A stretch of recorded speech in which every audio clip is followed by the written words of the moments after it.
tapak IPD Gombak ni sebenarnya tapak perkuburan orang asli Bukit Lagun.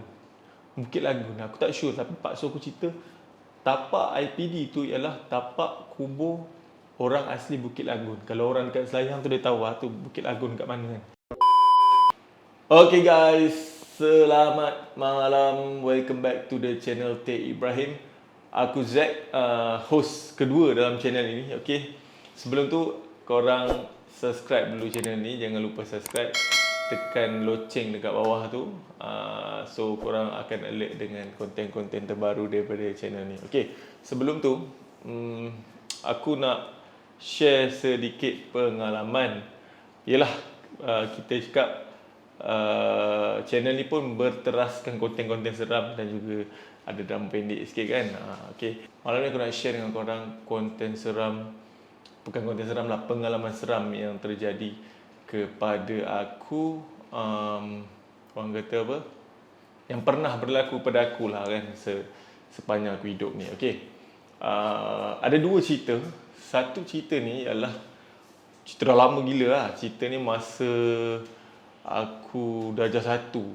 Darjah 1. Masa darjah 1 tu aku masih ingat lagi pengalaman ni lah. Tak tahulah nak kata seram ke tak seram, tapi ni memang real gila. So masa aku darjah 1 ni, orang kata apa, aku duduk kat Kuala Perlis tau. Kuala Perlis, orang tahu Kuala Perlis. Masa tu aku duduk kat Kuala Perlis. Jadi orang kata apa, waktu hujung orang kata apa, cuti sekolah lah. Cuti sekolah aku tak ingat lah, lama tahun 90-an lah masa aku darjah 1 tu kan. Masa cuti sekolah aku selalu ikut aku punya makcik ni tau, pergi rumah dia kat KL kan. So masa kecil-kecil tu kita tak biasa lah pergi Kuala Lumpur. So nak pergi Kuala Lumpur ni excited gila lah kan. Aku tak ingat lah masa tu darjah 1 ke darjah 2, lebih kurang macam tu, tapi aku masih ingat lah kan. So mak su aku ni adik bapa aku lah kan, dia memang duduk KL. So bila dia ajak cuti sekolah tu, dia ajak aku pergi duduk Kuala Lumpur, pergi lepak sana lah, orang kata sementara cuti sekolah tu kan. Memang excited gila babi lah kan. So aku pun pergilah KL. Pergi KL, aku ingat tempat tu dekat Batu 3 ke Batu 7 Shah Alam. Aku masih ingat tau, walaupun benda tu peristiwa tu dah lebih 20 tahun kan.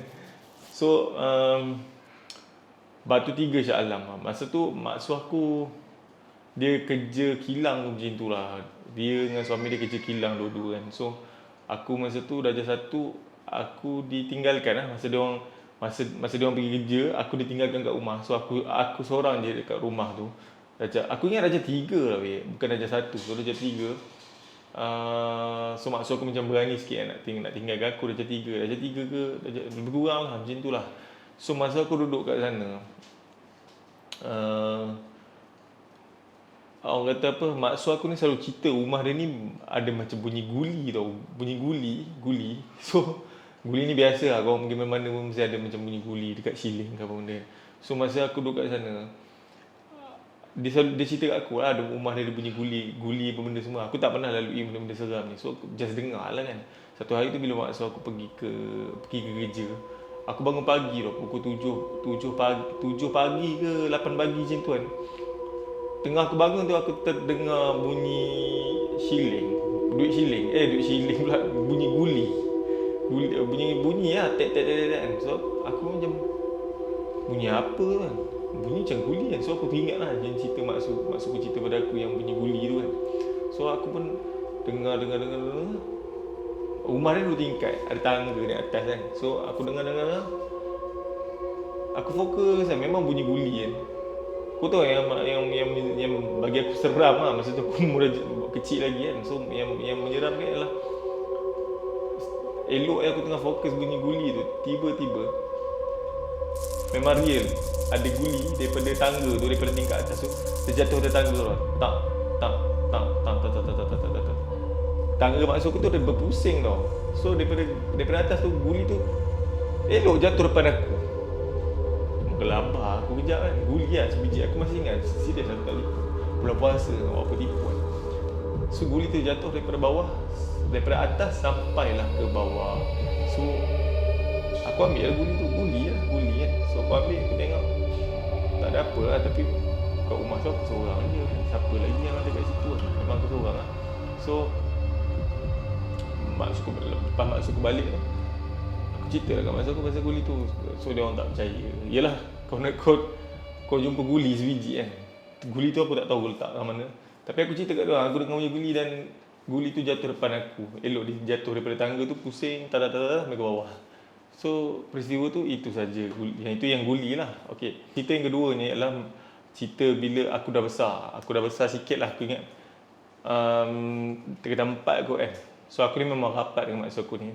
So masa aku tingkatan 4 tu, cuti sekolah kan, mak aku ada buka restoran masa tu lah. Ni kira gap daripada aku darjah 1, darjah 2 cerita peristiwa guli tu dah lama lah. Masa tu kecil kan. So gap dia panjang lah. Lepas sampai aku dah besar ni, aku duduk dekat mak aku buka restoran. So every cuti semester aku memang akan pergi ke KL. Masa tu dia tak duduk batu 3, batu 7 tu lah. Dia tak duduk Shah Alam, dia duduk kat Selayang. Selayang ni dekat dulu orang panggil Summit kot tak silap aku. Dia bukan Selayang Mall lah, dia Summit. Dia betul-betul depan hospital Selayang. So mak aku ada buka kedai laksa kat situ lah. So every cuti semester memang aku akan pergi ke sana tolong mak aku. Orang kata nak kumpul duit kan kita masa zaman sekolah. Tapi yang paling top sekali masa tu, kita nak kumpul duit sebab nak beli telefon Nokia sabun. So aku daripada masa zaman sekolah tu memang suka lah pergi ke orang kata apa, tolong mak aku dekat orang kata apa, dekat Selayang tu kan. So cerita dia macam ni, aku duduk dengan mak aku dekat Selayang, dekat IPD Gombak. Masa tu pak so aku dah jadi polis tau. Dia polis dekat IPD Gombak tu lah. Dia inspektor ke apa something macam tu lah. Tahun pun lama dah, tahun 2006 macam tu. So memang rumah dia orang ni duduk dekat IPD Gombak. So daripada IPD Gombak, Bukit Daman tu ke Summit tu memang dekat lah jarak dia kan. So every aku orang kata apa, cuti sekolah memang aku akan pergi sana. So nak cerita dekat sini ialah aku pergi kat rumah mak aku tu untuk kerja dengan mak aku sementara cuti sekolah kan. So nak dijadikan cerita, masa first day aku pergi ke sana, tidur rumah mak aku tu, siang tu kerja lah, malam tu macam biasalah kita lepak-lepak dengan family semua kan. Ada satu malam tu, orang kata mula-mula pergi tu tak ada gangguan apa. Tapi lepas dah malam ke berapa, seminggu selepas tu tak silap aku kan, aku tengah mandi. Aku nak mandi, orang kata ambil tuala apa semua benda, masuklah bilik air. So masuk bilik air, tengah-tengah aku mandi ni, kongkang tengah mandi kan, tiba-tiba tingkap bilik air, dia macam tolak tu. Dia macam tolak ke luar macam tu kan. Aku tengah mandi tu, kau tahu, tingkap tu tolak ke belakang, dua-dua pula tu kan. Terkejut beruk lah aku kan. So aku pun macam gila babi tu, nasib aku tak keluar terbogel daripada tandas tu kan. So mak aku tanya, kau kenapa kan? Aku pun gelabah, aku cerita tingkap rumah dia tu terbuka. Dia duduk level 3 tak silap aku rumah dia. So level 3 mustahil lah, siapa yang kalau duduk level 1 mungkinlah ada orang buka tingkap tu kan. Tak masalah duduk tingkat 3. Dia tingkap tu terkeluar, tiba-tiba dua tu terbuka, dua tu lari dan buka aku kan. So habis dekat situ. Gangguan yang lain ni dekat rumah yang sama juga. Okey, sebelum tu aku cerita rumah tapak IPD Gombak ni, tak tahulah ni pak su aku cerita lah. Tapak IPD Gombak ni sebenarnya tapak perkuburan orang asli Bukit Lagun. Aku tak sure, tapi pak su aku cerita tapak IPD tu ialah tapak kubur orang asli Bukit Lagun. Kalau orang dekat Selayang tu dia tahu tu Bukit Lagun kat mana kan. Macam ada satu perkampungan orang asli kat belakang tu kan. Ini yang pak su aku cerita. So aku tak tahu lah, mungkin disebabkan tapak tu sendiri yang membuatkan tempat tu orang kata apa, flat polis tu berantu, aku tak tahulah. So okey, gangguan kedua dia ialah aku perasan masa aku duduk dengan mak su tu, setiap malam lepas pukul, pak su aku ni polis tau. So dia selalu dapat CD free tau. DVD lah, time tu DVD kan. Setiap pukul 11 malam kan, aku bila aku pasang DVD kan, 11 malam 10 ke atas lah, aku duduk kat ruang tamu kan. aku selalu duduk seorang-seorang tengok DVD tu, aku selalu dengar daripada atap rumah dia tu kan. Bukan atap lah, dia flat kan dia bukanlah atap apa, atap yang boleh ketuk ni, dia simen kan. So daripada bila aku tengok DVD Mamalam Buta ni, aku perasan dia punya beam yang simen tu kan, mesti ada macam benda berjalan macam macam tu kan. Kuat lah daripada hujung sampai ke hujung sana. Contoh kalau pada orang kata apa, daripada depan sampai ke belakang. Mula-mula aku ingat ke budak-budak main tu tau. Bila aku dengar balik, bukan macam budak main aku cakap kan. So, tapi aku tak cerita kat mak aku ingat macam budak main lah kan. So, aku buat bodoh lah.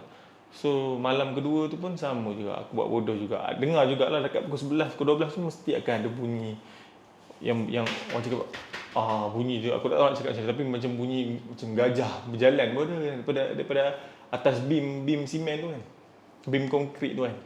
So malam kedua tu pun bunyi yang sama. So bila aku almost 3 malam je tu aku dengar bunyi yang sama. Aku tanyalah maksud aku, bunyi apa yang aku cakap kan. Setiap malam kalau aku nak buka DVD kan, mesti aku akan dengar bunyi tu kan. So maksud aku cakap bunyi, maksud aku cakap aku merepek lah. Macam biasa maksud aku cakap aku merepek. Lepas tu aku tanya maksud aku, dia kata mana ada orang. Aku cakap lah mungkin bunyi orang budak berlari ke apa kan. Tapi maksud aku cakap mana ada, tak ada orang kat tingkat atas tu. So aku dah mengelabah orang kata kan. Dia kata tak ada orang duduk kat atas kan. So siang tu aku pun turun lah, keluar pada rumah. Maksud tu aku naik tingkat 3, tingkat 4 tu kan. Aku orang kata apa, tengok tingkat atas daripada rumah tu, tingkat atas tu memang tak ada orang duduk. Itu memang aku terkejut gila, mengelabah. Sebab kan, yelah, aku mati-mati aku fikir budak-budak ada berlari ke malam-malam buta kan. Sekali aku naik atas tu, memang rumah tu tingkat atas tu tak ada orang. Flat apa kata, beret atas tu memang tak ada orang duduk kan. So kebetulan minggu tu juga ada sepupu aku nak datang. Perempuan sepupu aku ni, dia nak kerja sama-sama dengan mak aku lah kan. So dia pula datang. Aku cerita lah, perempuan aku cerita. So aku cakap kat mak aku, nanti aku nak bagi si sepupu aku ni dengar sendiri benda yang aku cakap kan. So lepas pada tu, lepas yang mak suruh aku cakap tak ada orang kat atas kan. Lepas tu memang aku tak tengok dah lah DVD tu. Pukul 10, 11 tu memang aku tak tengok dah DVD kan. So aku nak tunggu sepupu aku tu datang, yang daripada Kuala Perlis ni, sepupu aku. So dia pun datang. Lepas tu aku cerita lah kat dia kan. Aku cerita apa benda pengalaman aku malam masa tengok DVD tu kan. So aku cakap, cuma malam ni kalau kau nak dengar sendiri apa yang aku cerita ni betul tak betul kan, jom kita tengok kan. So malam tu, masa dia dah sampai tu, aku pasang lah DVD kan. Aku dengan dia kat depan. Maksud aku tidur kat belakang. Okay. So masa aku pasang DVD tu, yang best ni, tengah DVD tu lah, tak ada apa. So aku cakap kat dia, kau tunggu pukul 10 ke 11 ke, sekejap lagi ada bunyi kan. Dia cakap aku tipu kan. Kau tahu yang best ni, lepas aku cakap tak sampai beberapa minit, bunyi. Wah. Dia kata budak-budak. Aku cakap mana ada orang kat atas tak ada budak-budak je kan. Sekali lagi bunyi punya kuat gila. Bunyi je tu terus sintang pukang. Dia aku sintang pukang. Sebab kita orang tahu ni memang bukan orang. Mungkin jin ke apa benda, tak tahulah. Okay.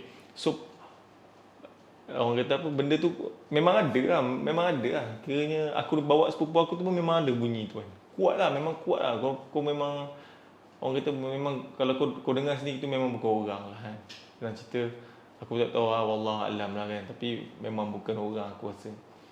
So nak dijadikan cerita, dah tahu dah tempat ni memang ada gangguan. Aku pun masa arwah tok aku ada sekali dalam bilik. Kiranya arwah tok aku ni pun tolong mak aku masak untuk peniaga.